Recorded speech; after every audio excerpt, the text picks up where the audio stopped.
Octobre rose, c'est le nom qui a été donné à la campagne mondiale de sensibilisation et de dépistage des cancers du sein et du col de l'utérus. Période également consacrée à la collecte de fonds pour soutenir la recherche sur cette terrible maladie.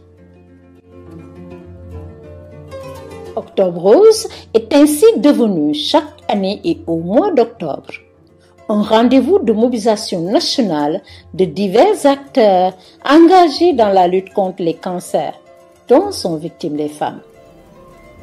Le défaut d'information, les préjugés, mais aussi parfois la peur, peuvent souvent constituer des contraintes qui peuvent empêcher certaines personnes, et majoritairement les femmes, de se dépister. Ceci fait que trop souvent, un grand nombre de cas de cancer est pris en charge avec beaucoup de retard. Il nous faut donc susciter une plus large adhésion au dépistage et donc nécessairement saisir l'occasion de ce genre dans toutes les interventions au sein de nos départements. À l'instar d'autres organisations professionnelles et associatives sénégalaises, les 9 cellules genre des ministères installées dans la deuxième sphère ministérielle de Diamniadio ont organisé une cérémonie de sensibilisation sur les mesures préventives des cancers.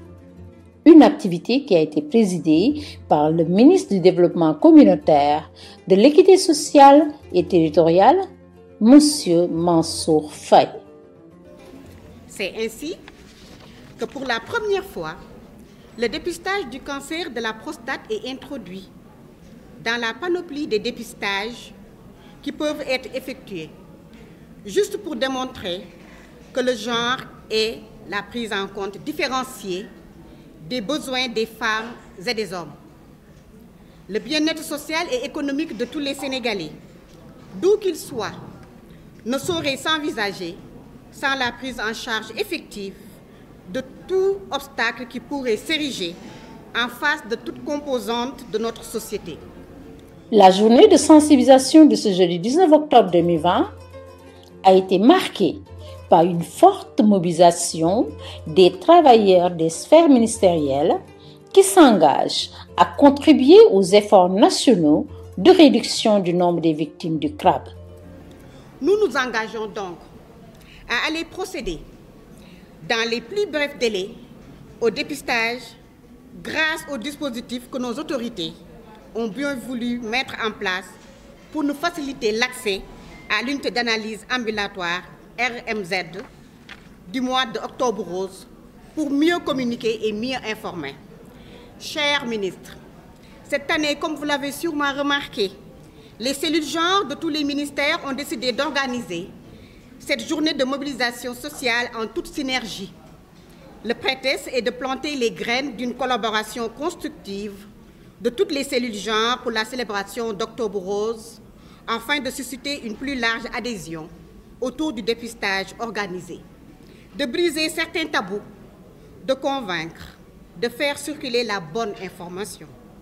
Hormis tout cela, nous espérons que cette collaboration nous permettra de faire face de façon solidaire à d'autres défis et enjeux pour une prise en compte totale de l'aspect.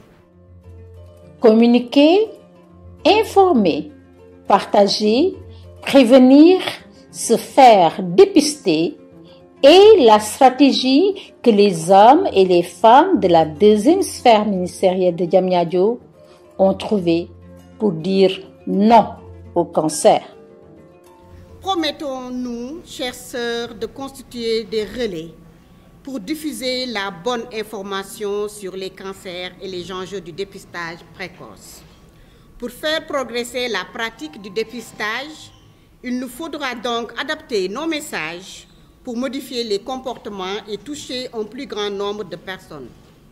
Gageons que cet événement puisse aussi contribuer à modifier les représentations au plus grand bénéfice de la santé de tous. Je voudrais faire ce qu'on appelle de la prévention, c'est-à-dire simplement ce dépistage précoce, parce que chez nous, en tout cas chez les Wolofs, et que nous partageons avec beaucoup de la communauté sénégalaise, c'est que tout simplement, on parle de fagaru, de fegu, balangay faju. Ça veut dire simplement que c'est une triptyque qui peut être comprise dans le sens, n'est-ce pas, tout simplement, de la prise en charge des deux premiers concepts.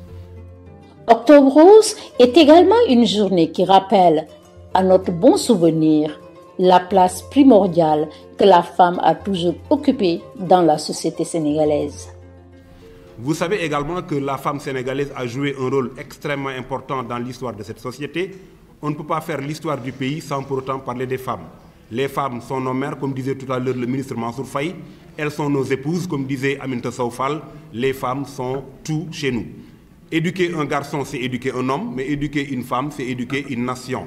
Il y a un proverbe chinois qui dit que si vous avez un projet en 1 an, il faut cultiver du riz. Si vous avez un projet en 10 ans, il faut planter un arbre. Mais si vous avez un projet pour l'éternité, il faut investir en la féminité, dans l'essence de la femme, parce que la femme, c'est la culture. La culture cimente les esprits, vous enchaîne à un certain nombre de paradigmes et fait que dans vos activités comportementales et existentielles, que vous vous définissez à un paradigme de base commun. La culture, comme dit le professeur Souleymane Bachir Diagne, c'est ce qui est digne d'être transmis. Et ce qui est digne d'être transmis, c'est ce qui est utile pour aujourd'hui et pour demain. Si nous prenons l'histoire de cette société sénégalaise, qu'elle soit chez les Alpulaar, chez les Sérères, en Casamance, chez les Diola, chez les Wolofs, la femme a été de tout temps au début des combats. Je ne veux pour preuve que déjà en 1895, précisément, Ngone Latyr Fall, la fille de Lat Sukaabe Ngone Dièye, a défendu le trône de son père. Son père était malade au point qu'il était alité. Les morts du Trarza avaient arrêté l'Empire, rien ne marchait plus. Les esclaves sont venus lui dire que désormais nous serons tous esclaves. Ngone Latyr avait 17 ans. Elle a demandé à tout le monde de sortir, elle a fermé la porte à double tour. Et qui dit à son père, sèche tes larmes. Nous nous ressemblons comme 2 gouttes d'eau au point qu'on nous confonde.